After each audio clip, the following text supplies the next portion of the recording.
Hello, thank you very much for joining us. This is Platform on the network service of the NTA. I'm Ruth Aguele. Today we explore a very critical area in science and technology, space technology.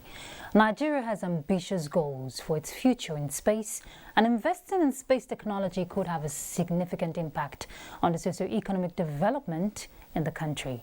However, there are challenges that must be addressed if the nation must develop a thriving space program.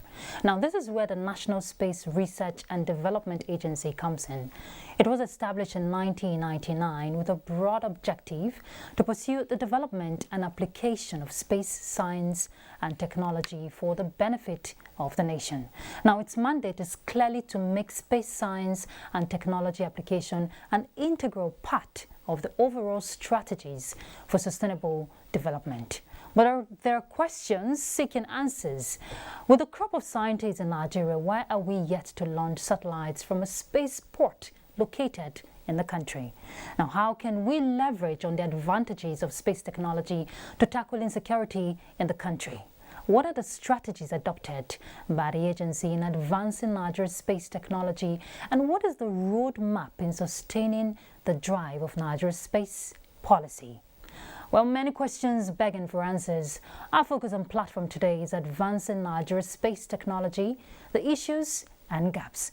And my guest is no other person than the Director General, National Space Research and Development Agency, Dr. Halilu Ahmed Shabba. Thank you very much for joining us on Platform. Thank you, Ruth. Okay, so let me take you through a bit of his profile. Dr. Halilu Ahmed Shabba was born on 1st October 1966. He began his basic education from Capital School in Sokoto and rounded off his primary education in Kaduna. He attended Rimi College, Kaduna, and Government Secondary School, Rijau. He holds a bachelor's degree in geography from Bayero University in 1988. He has worked with the National Population Commission. He further obtained his master's in technology in remote sensing application in 1993 and a PhD in the same field, all from the Federal University Technology in Minna. He transferred his service from National Population Commission excuse me, in 2001 to Federal University Technology, Minna, and later left to join National Emergency Management Agency in 2006. He joined the National Space Research and Development Agency in 2009. He is a member of Academics of Science, Nigeria Geographic Association, Association of Nigerian Authors, GeoSun, and also a fellow of Nigeria Cartographic Association. He has written 2 novels, Darkness of Doom and Bubble Dreams, and has supervised over 40 master's and postgraduate diploma theses and about 30 undergraduate researches. He has co-supervised over 7 PhD, both in Nigeria, United Kingdom, and Ghana. He has written and co-authored about 35 journals and conferences, articles. He is still lecturing, farming, and a scholar, and was appointed DG NASTER on April 30th, 2020. Thank you once again for joining us, the renowned scientist. Thank you so much for having me. All right, and of course we have a panel on Platform, and our panelist is Adebola Brooks-Lynn Sunday, NTA correspondent. Thank you very much for joining us. It's nice that I'm on this panel today. All right, so like I said earlier, we're looking at advancing Nigeria's space technology, the issues and the gaps. Dr. Shabba. Thank you so much. So 22 years down the line, let's use a telescope, looking at Nigeria's space technology. Where are we today? Thank you very much. Since the establishment of National Space Research and Development Agency, the Space Agency produced the first satellite in 2003, which is Nigeria Sat-1. And that Nigeria Sat-1 was our first experience where we look at the heritage and build others. In 2003, the first satellite we built had only one, on its platform, had only one camera on it. If I use the layman's language, we call it payload, but it has only one camera, which is 32 meters resolution. 32 meters resolution is a medium resolution satellite.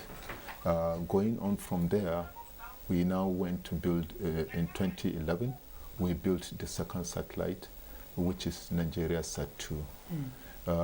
Before then, in 2007, we built the communication satellite and then also established the Nicomsat, that is the communication satellite company. In 2011, based on the experience we had, when we were building the 2011, we did so many things differently, and you could see the advancement and experience. We built that satellite with 32 meters resolution so that scientists will continue their research along the line of 32 meters resolution, which was started 2003. And then we also added on that platform, we added a payload camera, which is 2.5 meters resolution, which is a high resolution imager. And now we also have 5 meters resolution, which is high resolution imager. And Nigeria did not stop on that because there are lots of ways countries go about developing their satellite programs. Yes. It's either you are buying a satellite or you are starting from the scratch to build a satellite. Yeah. Nigeria looking at it that we don't have all the time, and we want to at least make sure that we are going with other nations in development instead of going by these two models of either buying satellite or starting from the scratch, because starting from scratch will take a longer time, and then building.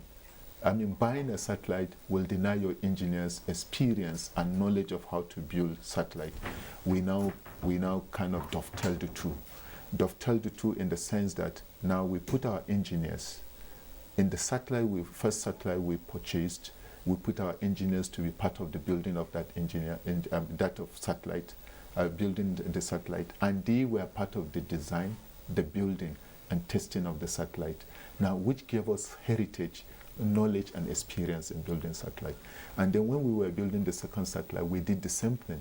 We put 40 engineers on it, and they were part of building that satellite. Now, we didn't stop there.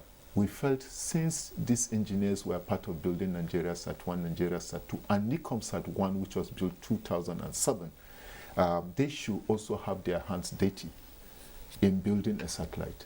And now they built, under the supervision of our partners, the satellite which we call Nigerian Sat-X. If you look at the name, we have Nigeria Sat-1, Sat-2. We want to build Nigeria Sat-3, Sat-4, Sat-5. You see that this one does not go with the same nomenclature. We call it Nigeria Sat-X, which is an experimental satellite. What is different about the Nigeria Sat-X? Because I know it was launched last year, yes, fully funded under the Nigeria Sat-X is an experimental satellite, fully built by Nigerians under the supervision of our partners in Surrey. And when it was fully built by Nigerians, that shows that Nigeria has a heritage in building its own satellite. So we built that satellite ourselves. Now, the initial thought was we were going to build a satellite. But since it met all the specifications, and Nigeria not being so rich a country that will build a satellite and put in the museum, now we said, okay, let's do one thing again to it. Let's test it. Now that will show, if we said it was built to flight standard, test it. Now we said, okay, let's test that flight standard, put it in orbit. And then it was put in orbit and it's still operational. And I can tell you, it came with a payload, that is the camera, which is 22 meters resolution. And that was the first time in the world that you are putting a satellite of this meter, 22 meters resolution. And our engineers decided that let's try it. So we tried it. So if we had built it and put it in the museum, it's not serving anybody.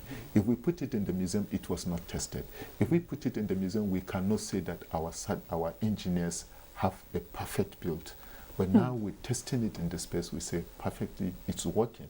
And I can tell you it is most used than the Nigeria Sat-X due to the knowledge of the scientists who are using the satellite data, because it is beyond, it is better than the medium resolution, which is 32 meters resolution. And just for clarity's sake, before Adebola comes in, has it been launched? It was launched together with, that's one thing again we did in 2011. For the first time, Nigeria launched 2 satellites at the same time. They were all launched at the same time. The satellite you mentioned earlier, which was last year or thereabout, was the nano satellite. We put somebody we worked with the university because at times universities have, you can go back to the universities and fetch some experience. So we worked with a university in Akure, and then another university, Kyushu, because it's supposed to be a university relationship, and then put an engineer on it, and then we built nanosatellite, which was between China, Ghana, and Nigeria, and the 3 nanosatellites were launched at the same time. If you look at it, the world is going is miniaturizing, and it's becoming a bit lighter. So in the instance that we don't have the money to build a mega satellite, we can put nanosatellites for operational purpose for specific reasons. For example, you have something you want to look at in 2 to 3 years, you can put a small satellite there just for this period, and it's a project or a special vehicle, purpose vehicle. So that we tried so that at least Nigerians can leverage on it. Okay. You call it EduSats at the same time. Yes. Can you tell us which institution has been benefiting from this function? Okay. The university in Akure is benefiting from that. The Federal University of Technology in Akure is benefited from that because we have human development in it, and then also we have the knowledge of ground receiving station that is built with the students. So they are benefiting from it. If you recall, the one built by Ghana was also by a university. Then we have the Kyushu University in Japan. So they all benefited from it. Now what the Europe is doing is trying to bring most universities together, giving them the assignment, and then they now design, build, and then try to launch the satellites.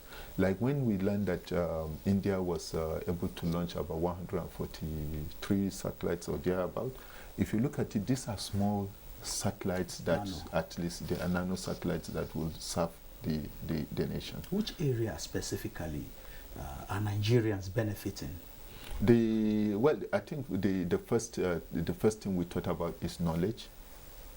That and then the heritage of saying we already have this knowledge and we're building on it, because the program normally the program was kind of something that was spun off by the university in Kyushu, and we now said, okay, can we benefit from it? They accepted. We said, okay, we want hands-on instead of the normal theoretical learning. So there is that knowledge that is there, and I can tell you, anytime we want to build nano satellite, it's on the go.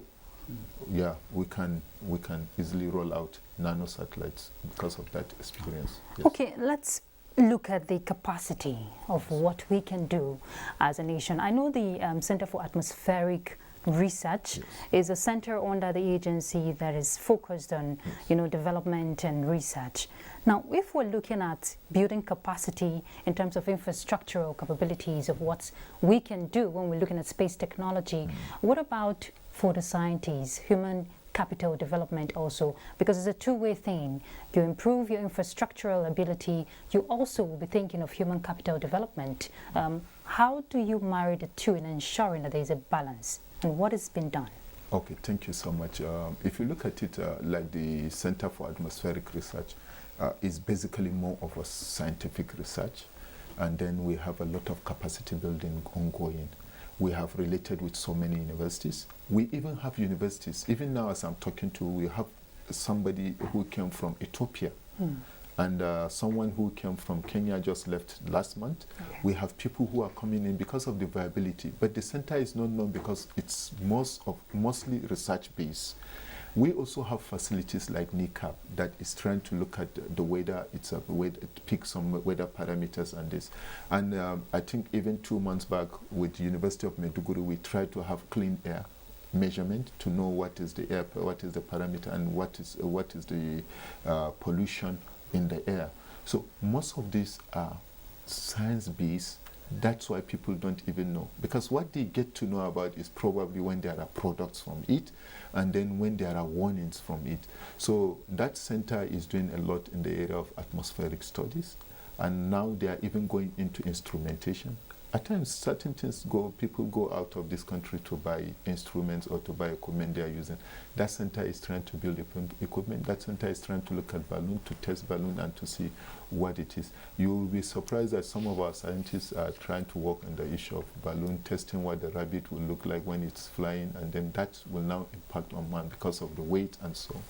Now, if you move man from here, we talk about pressure. A lot of people just get into contact with pressure when they enter plane, and they tell them that when the pressure drop, this is what you need. They don't even know how it influences their lungs, how they breathe.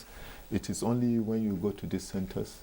What we are not able to do is simulations, and simulations require so much money. Yeah. And Nigeria is not yet at it to say, let's put money in that. And that's why we keep saying that for science, technology and innovation, putting us under the normal budgetary allocation where we every day go with our plates, our caps in hand to say we need this budget will not work. What you do and what you do in other countries, there should be a kind of fund, there should be a kind of percentage from here to here, those who are benefiting from science. And then they will now have reasons to call us to account, because we say we want this percentage from this, we want 3% of research funds, we want 3% from petroleum funds, we want 3%. All these funds, when you put together, if you look at it, technology drives everything nowadays. Yes. And it's like everybody is benefiting from this technology. You know, it's good you mentioned budget for the space technology. Yes. I know for 2021 fiscal year budget allocation, there's a 54% increase compared to last year. If you're not going to be relying basically on the budget, what about generating funds? You talked about products that could be generated, that could be created by the space technology.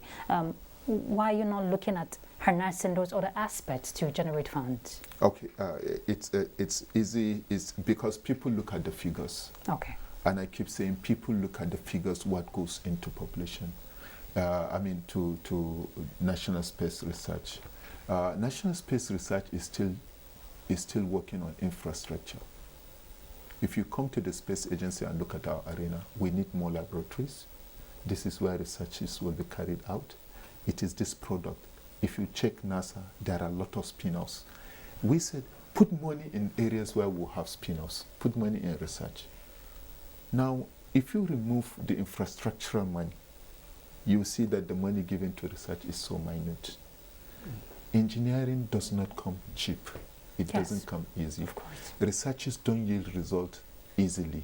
You don't carry out research. If researches were something that you go into, it's not like going into the kitchen. You go into the research, just in a month, it's out. There are a lot of things that you have to underline. Now, lacking the laboratories, it's one big issue. Then lacking the equipment in this laboratory is another issue. I can give you an instance with AITDC, because when you opened up this session, you started with a lot of questions. When are we going to launch on our own soils? What are we doing? What is the budget? Rocketry project is not a small project that requires just 5 million, 10 million. Now, again, we have AITDC, which has been there for over 10 years. We are trying to develop our assembly integration testing for the last 10 years. Now, if we go by what the president directed, that no project should be left uncompleted, we have this project. And what is it looking for? It's looking for billions and billions of naira. People see the billions, they don't see the infrastructure. Now, if you have AITDC, definitely AITDC is supposed to standardize all engineering manufacturing, engineering outputs. And it is only when they are standardized that you can enter to foreign market. As long as they don't have the standards, you produce them, even Nigerians will not buy it. So we have engineers in Nigeria that will use these facilities, which is not a facility for the space agency alone. Now, this is a place we keep saying we want to build our own satellite. For the last 12, 15 years, this place is not ready, not even a clean room. The only place that is ready is the design center. Now, if the design center is not even completed, you are going to talk about this mega billion asset. Yes. Then build it and then get people to do it. Now, from this AITDC, we have a lot of spin-offs that the research has already been carried out. It's the development aspect of it that you need to. It's when you get to this development aspect that you invite public to come and invest in it, and then leave them to continue to develop it. If you have interface with the public, they give you feedback what the public is in need of, because you invested your money and we made something for you, and you are using that thing. You come back and say, look, you add this to this, and then we go into research and make sure that we're accruing. And Nigeria will have a lot of products. So the AITDC goes beyond satellite designs alone. It goes even into other engineering feats. If you want to deal with engineering, the military grade engineering and so on, you need assembly, integration and testing room. Now, apart from that, we also have issues of the ground station. The ground stations require upgrading. And this upgrading is after every 2-3 years. You also have cases of cyber security. You have to block it, you have to have people and at any given time, because the warfare now is more a technological warfare. Yes. And anybody can stop what you are doing there. So you have to make sure that that firewall keeps on, you keep upgrading it. Now you talk about human capital and capacity building. The capacity building, we are grateful to the presidency. They gave us waiver and we can send our engineers everywhere to go and study, but you require the capital. So it's like, okay, it's given, but where is the capital to drive it? So these are pockets of problems that we are facing.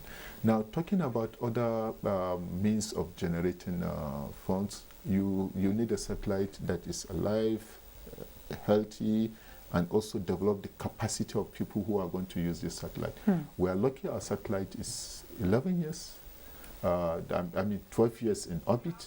It was designed for 7 years, but it's 11 years in orbit. This is an engineering feat, and it's still there, and it's still useful.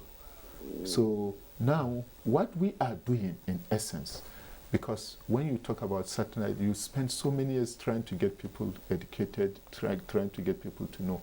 We have now constituted ourselves more of service support.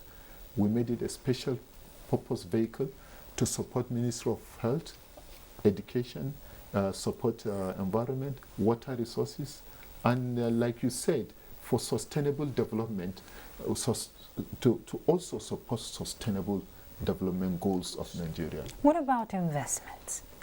What is the interest for the international community in our space technology? Are they readily available?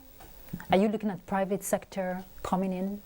We are looking at private sector coming in, and I think we've had several meetings with private sectors.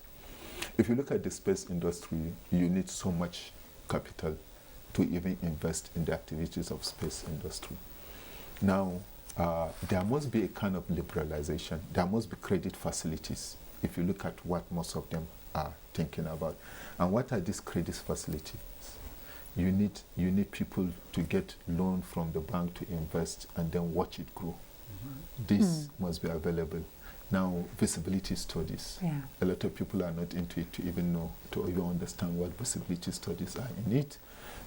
So a lot of people are supposed to come in and see. But most people prefer going into areas of spin-off.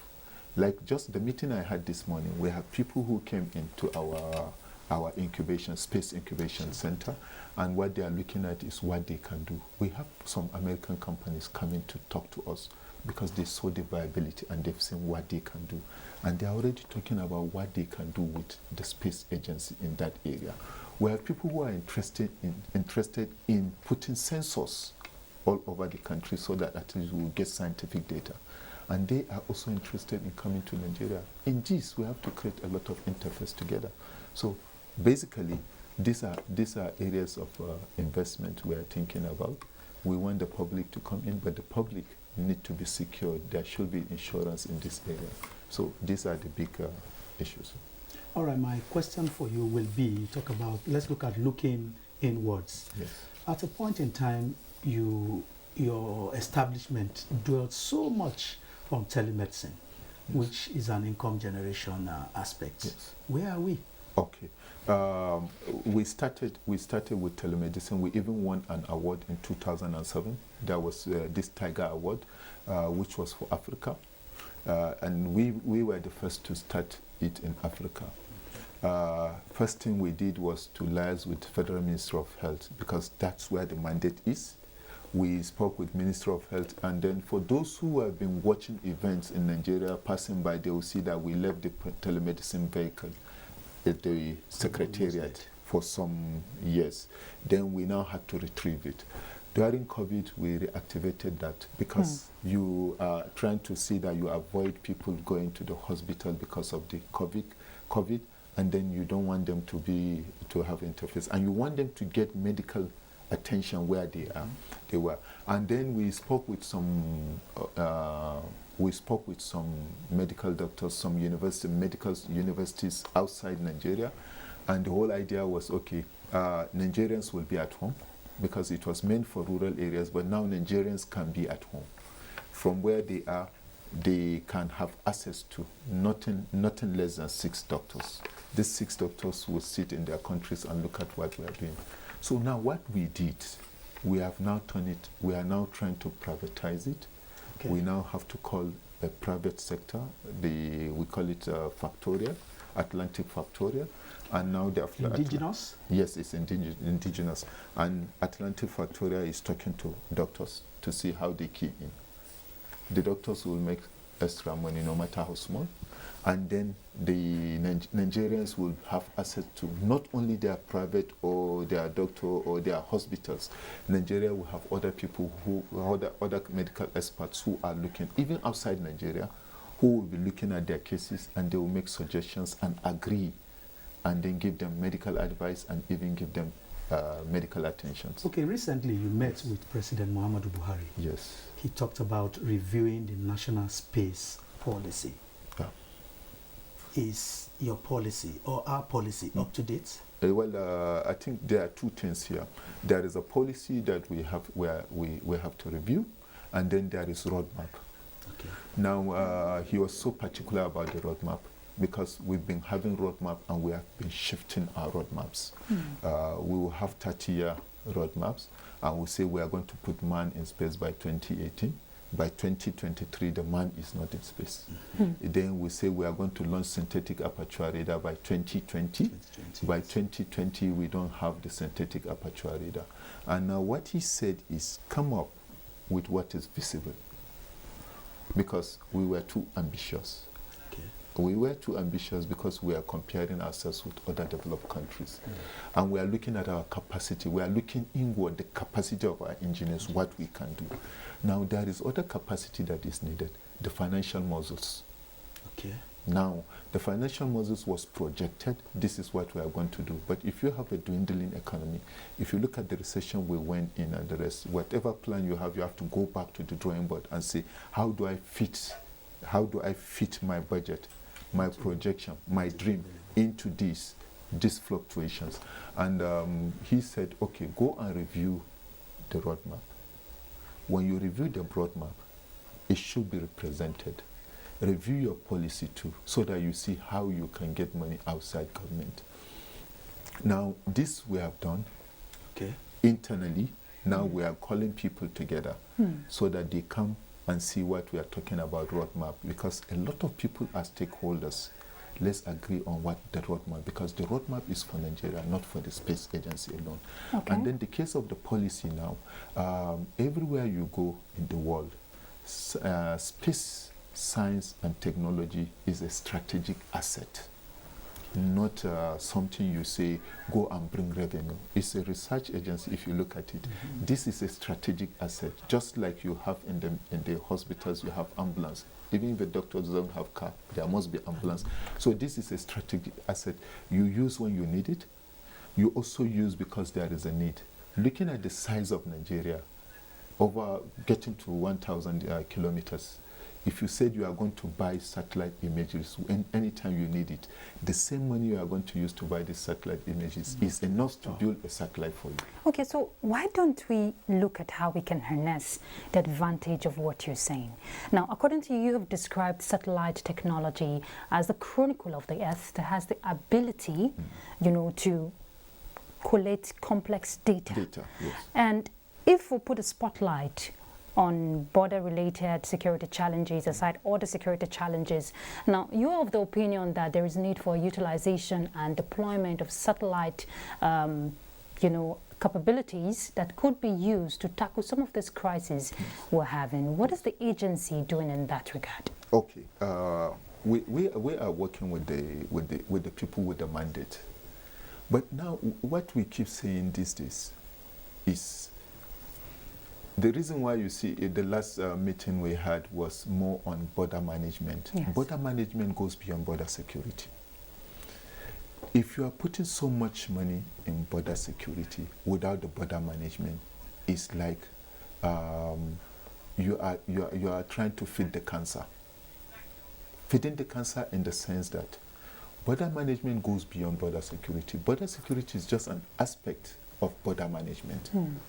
Now, and I still remember, I was in a place where we had a lecture, and then I still remember the first theater commander, if I'm not mistaken, was now the CDS, the Chief of Defense Staff. And in that lecture, he said, ungoverned spaces. Now, when people don't feel like they are part of Nigeria, Cameroon, or Chad, when you don't have schools there, when the governors are not talking together to see how they manage this, then you are foiling the Boko Haram, because you have people, that's where they where they recruit forces from.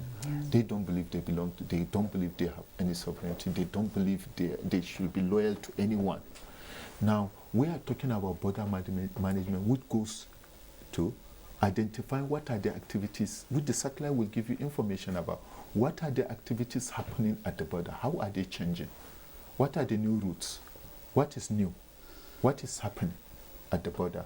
Now you need that kind of information at not only once, continuously, so that you build good knowledge, because we are living in knowledge economy. Yes. You build good knowledge about the border. What do they need? How is their agriculture changing? How is their economy changing? All these things. Now, if you look at it, the whole this is where we say small arms are coming into. This is where you say drugs are coming into. Because they are porous. Because they are porous. Yes. Now, for anybody that was at the meeting we had, you discover that they said, if you put all the immigration officers in line, they cannot cover 36 kilometers. And we're talking about thousands of kilometers. Now, you need to also identify, if anything is springing up, what is the terrain? Because you must have terrain analysis in case you want to go in there and assist them. So what we are always talking about is we should go into border management more than border security. Have that been in line? Is that in line rather now? Is that in place? Well, that is what we are soliciting for, because what we see more... What is required? What is required is, if you give me the room to say it, I see a situation where you have something like a border commission. Border commission that brings in both security and brings in all what you need, and then talks to all the governors at the border, and then you see something happening where you have what is enough. And I said border commission because, one, if you put an immigration officer at the border, he's doing immigration, the military is doing its own thing, and you need somebody that coordinates the activities of this, so that you have one report, you have one purpose, and you have one drive. This thing is driving you. Now, for me, I see that you need something. Because we have National Boundary Commission, we have immigration, we have civil defense, we have drug law. All of them are at the border. So we have all the laws and laws all at the border. But again, who is dealing with the education of the people who are there? You are leaving it to the government, and these people say we have not had the government. We've not felt anything from the government, for example. So, but if you have something, border commission will say, this is going to be our program for the next few years, and everybody will move towards that, and then the borders will be better places to be. Okay, you said you've been working with key players or other partners with the mandates. Do we have a reconnaissance center now where this information can be gathered, harnessed, and you just project one information, a single information? Thank you very much. If you look at it, when I came into office the last 3 months, I started the idea of National Reconnaissance Center. Okay. The National Reconnaissance Center is to now bring in all the security, because it's supposed to be something that a facility for the security. Nigeria has just few satellites, but because we're a space agency, we can have access at more liberal way, access to about 300 other satellites. Okay. Because the satellites are not only dealing with communication and images, we are bringing in also meteorological satellite. We bring in satellites that deal with sensor. We bring in the satellite that deals with signal waves. We bring in analytics. From the analytics now you have everybody there. And what the National Reconnaissance Center is supposed to do is to have the representatives of the police, representatives of the DSS, the military. You also have civil defense and the rest. And now all we do is we integrate the whole data and now show them the red spots. And now they use their intelligence to acquire whatever information and then deal with the mandate. Now we have a portal where we are sharing the same information. So we've been advocating, and that's what we are pushing for now, to have National Reconnaissance Center for all these security forces. Does this has anything to do with Grid 3? The Grid 3 is only going to add some layers, okay, because Grid 3 is already ongoing. And we thank the government of, we thank President Muhammad Buhari, because after the Bill and Melinda Gates Foundation pulled out, they were able to give us resources to continue it. And we've developed layers. We have developed layers upon layers, which we already have. Now, since we have these layers, which is more like National Geographic, NGDI, that is the geodata infrastructure. Now we are mounting this, and the border is part of it. We are going to boundaries, ward boundaries. We are delineating the ward boundaries so that you know the wards. Now, instead of dealing with the whole state, you are dealing with a small ward, and you know what they need. So you are zeroing into the problem of each ward and dealing with the wards for their development needs. So you are now going down to the grassroots, instead of just dealing with it and say, oh, I'm passing this to the states. Okay. Yes. Okay, now I know the vision is to play a strategic role when we're talking space science and technology, like be a driving force and an engine if we're looking at economic growth. This whole science thing, coming from the layman's perspective, how much awareness has been done? Because for that person who doesn't understand the benefits derivable from space science and technology, will still not believe in the growth of the space technology in Nigeria. Yes. What is the agency doing to expand the scope, make people understand that there is so much yet to be harnessed? Thank you very much, and I'm happy you are asking this question. I will give you a scenario. If I were to go to defend any budget, and I said I need 200 million, I need 100 million for media and communication, the question is, you are a scientist, what are you doing in this area? But people don't get to know that these things brush on one another. And I know this because when I was in the National Emergency Management Agency, I remember then the President, Jonathan, visited, and I was in a lab with him. And he said, how much are you doing telling people? Because we put money for media to say what the government is doing. The people want to know what government is doing. And the only way people will get to know what government is doing is when you put money for advocacy, for media and publicity. Now, one of our trust is that, but you don't get, because you are there fighting for, you are looking for money to build satellite, to build AITDC, to do this, and then they will tell you, you are looking for too much, then you are looking for money for media and publicity. If you look at the case of NASA now, they have their television. And if you don't do that, you don't get the right thing. And I thank my honorable minister and both the Minister of State, because the minister has been talking about science and technology television for quite too long. We didn't have that. Until you are able to have that, that's when you translate science, technology and innovation into a common man's language. Because who are the people doing these assignments when you send your children to school? It's the mothers. Yes. If the mother's language, if they start science, technology and innovation, we have it in these three languages. The children will not be afraid of maths, physics, and chemistry any longer because they know what it means. The names are the ones that are scaring them. So where we're saying, if we have science, technology, and innovation television, and you have space television, and then you have space program, people will get to know how much they are doing. Because an ordinary man does not even know that the handset is using is from space. The internet is using is from space. A lot of things he's doing are from space. Today you have a lot of things that are moved, like data due to internet, and then you have RF, Radio frequency. radio frequency and so on. They don't know it's coming from space. But it's only when you have things like this, and you have budget for the media, and you have a good studio where people come in. Let a common man ask me, what can I do with space? And I tell you, this is what you can do.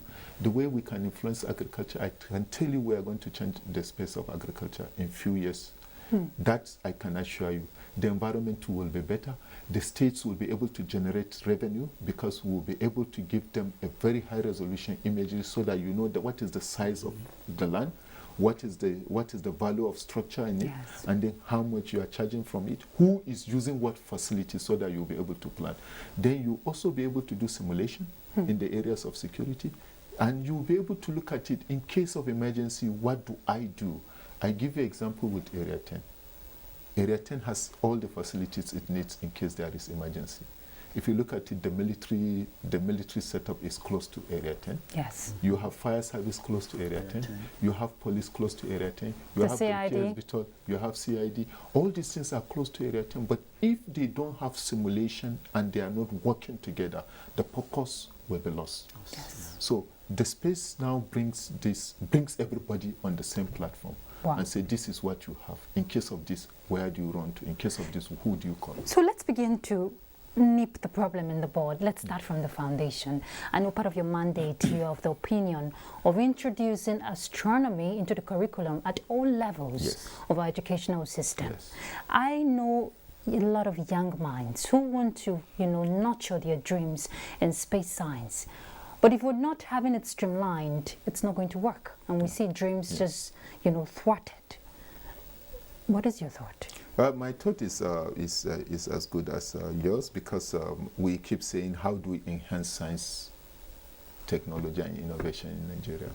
And the young minds, if they are not caught when they were at young, if they will never love it. And I know that we develop curriculum. Our institution in Ife worked on curriculum, how they can build this science, space science, because you have to be particular about what you are doing so that you are not taking anybody's mandate. We have developed that curriculum. We are also working in the area of astronomy so that we get them from secondary school so that they are able to appreciate what it is, and at least get young minds so that in the night or in the night when they come out and they see any star, they are able to identify that this is this star and this is what we are expecting. So this we are doing, and we said if we don't get these things from scratch, we will end up not getting it at all, because you don't learn to, the Igbo proverb said, you don't learn to use your right hands at 50, the left hand at 50. So the young minds have to be caught from when they are children, and then they pick interest. What a lot of people don't see, a lot of things go into astronomy. There are a lot of benefits in astronomy. So that's what we are trying to bring to the table. Let them see the benefits first. Okay. Yeah, before they now build into it. If you don't create that awareness and you don't bring the young minds to identify that there are benefits in astronomy, a lot of people will say, I remember a young man was telling me, why will I read astronomy? Just to look at the stars and see this is what it is. Until I sat down with him and I said, no, it's not about looking at the stars and say this is what it is. I said, do you know even the Babalawos are looking at the stars and telling people lies and they are making money from it? Exactly. And then he said, how? I said, well, there are a lot of things in the star, and a lot of people are talking, this is what we expect this month, this is what we expect next month. And if these things are not telling, then something must be wrong. What is wrong? Yes. And there are a lot of calculations there. You see a lot of, there you develop your calculative mind, you develop your mathematics in this, and then you become another calculus. So all these things are very important for the young minds, which we feel they are not in our curriculum, not anywhere in our curriculum. I don't know, except when you go to the university. So we're saying let it start from secondary school. Let them learn some basics. Even primary school. Primary school, because we have that. Let them learn some basics, appreciate it. It's when you occupy the mind, when you have fast-growing minds, and they are not occupied, they will use it for a different thing. Yes. So we want them to be occupied, and then let them also, because you will teach a child, this is where to go. Tomorrow he will teach you a different thing from it because of experience. Yes. So these are key things we are hoping the nation will be able to pick from us. Okay, Adebola? Yeah, all these requests or projection still has to do with funding. Yes. Do you think there is a political will? I can tell you there is a political will. I can tell you, because you know, for so many years these days, since we don't have National Space Council all the time, and I can tell you the president accepted to be part of it. Wow. What is even why you see the will is we were given 1 hour to interact with the president. Wow. The president added 1 hour to it. And this is I think for the first time for me, I feel that is the body language to show you the interest he has in this, because you can't waste the president time, and then when you are given 1 hour, you must make sure that you squeeze all your program within that 1 hour. But he was the one that lifted the bar, and he still had another program, because from our meeting he was going for another meeting, but he still sat there and still increased it. He was the one that, because he was the chairman, he was the one that kept increasing the time. So that, yes, that is showing the interest. And recently, my talk with members of assembly, the senators, the House of Reps, was marvelous. I told myself, I said, then what were we complaining about all this while? Because they all have interest in it. The Minister of Finance, because the grade 3 is under finance, yes. And I know how she fought to make sure that we have enough resources to continue with grade 3. And then even after, because she is a member of the council, even after that she said, oh, what we want to support your program, and then let's see how we can sit down and see that the space agency is funded, because everybody identified that it's not a normal budgetary allocation where you are thinking about billions. I can't come to you and say I want billions this year, then after 4 years, because the satellite is built to last 4 years, I want more money. You start asking, why will I give you more money? So we have all this, all the ministers that were members of the Space Council. Frankly, I felt so glad that they were in support of space program, and that is showing you that is the political will, because these are the people that take decisions for this country. The National Assembly is so. The Senate President, for one, me and Senate President passed through the same course. The same first degree, we did the first degree in the same area. Wow. We did masters in the same area, we did PhD in the same area. So if we say we shouldn't be talking about budget and crying, we have about 3 giants in the Senate. We have Professor Borough-Fez, we have the Senate President, we have Deputy Senate President. So, but I am sure, because their hands are tied, these are people who take decisions. They are looking at gamut of things that require funds. You imagine health is looking for funds, education is looking for funds.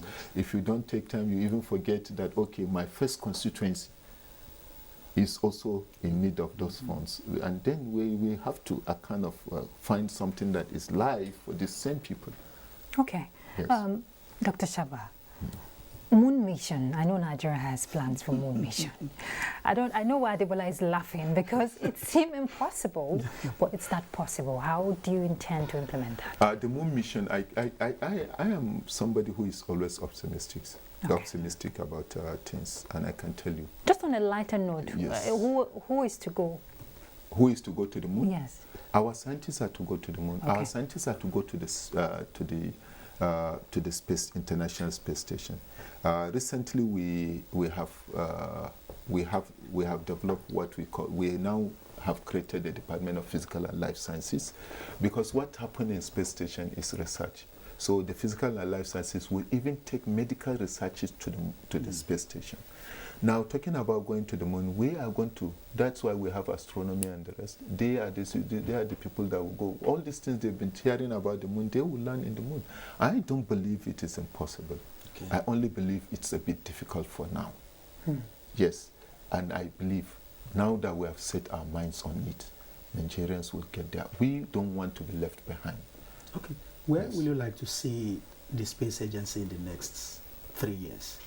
The place I want to see it, if I am to use one word, I want to see it competing with India, because India has gone far. I want to see us competing with India. Despite the numerous population, despite the myriad of their population, they are able to put budget into it, and they are gaining from it, agricultural-wise, trade-wise, engineering-wise. They are gaining from it, even in medicine. So it is our hope that we will be able to compete favorably with India. And that is to say that in all these facets, all they are doing, even in the launching of satellite, just like you said that we have a launch pad, nobody has ever launched at the equator. We want Nigeria to be the first to launch And we are satellite at the closer. equator. We are at the equator. So everybody is using far away. This is the shortest. We are saying we have a shortest path. But we are now studying what are the trajectory and what will make it a success. And we will invite people to come and see how we can launch it. I love your optimism spirit. Thank you so much. We're rounding off. Thank you. So, how would you assess our astronauts from your point of view as we round this off? Okay. If some of these missions must be successful. Okay, I think a lot of Nigerians have forgotten that in 2007, 8, or 9, thereabout, Nigeria was able to send a schoolgirl to go for astronaut training. Wow. And we showed the picture everywhere, and it was successful, and she was one of the best. So when it comes to brain practice and the rest, I bet you Nigeria will be one of the best. Yes. The issue now is commitment. That's just the issue.